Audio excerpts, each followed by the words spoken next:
ভারত পাকিস্তান উত্তেজনাকে যুদ্ধের দিকে এগোচ্ছে। বাংলাদেশ সহ দক্ষিণ এশিয়ার অন্য দেশগুলোতে এর প্রভাবটাই বা কি? কূটনৈতিক না সামরিক? কিভাবে শেষ হচ্ছে এই উত্তেজনার?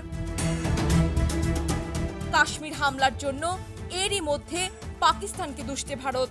বেশ কিছু কূটনৈতিক ব্যবস্থাও নেওয়া হয়েছে। ভারতের নিরাপত্তা বিষয়ক সর্বোচ্চ committee cabinet committee on security বা সিসিএস বুধবার বৈঠক করে। ভারতের প্রধানমন্ত্রী নরেন্দ্র মোদীর সভাপতিত্বে ওই বৈঠক হয়। ওই বৈঠকের পর জরুরি সংবাদ সম্মেলন ডাকে ভারতের পররাষ্ট্র মন্ত্রণালয়।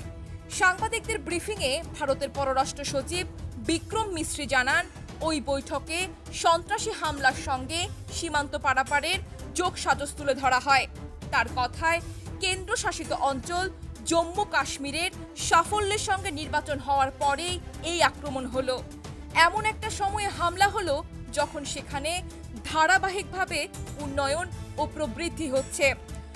বৈঠকের সিদ্ধান্ত অনুযায়ী সিন্ধু জলবন্টন চুক্তি স্থগিত করা হয়। ভারতে পাকিস্তান হাইকমিশনে নিযুক্ত সামরিক উপদেষ্টাদের বহিষ্কার করা হয়। এমনকি পাকিস্তান থেকে সামরিক উপদেষ্টাদের প্রত্যাহারও করা হয়। এমন অবস্থায় ভারতকে জবাব দিতে হবে বলে পাকিস্তানের পক্ষ থেকে জানানো হয়েছে।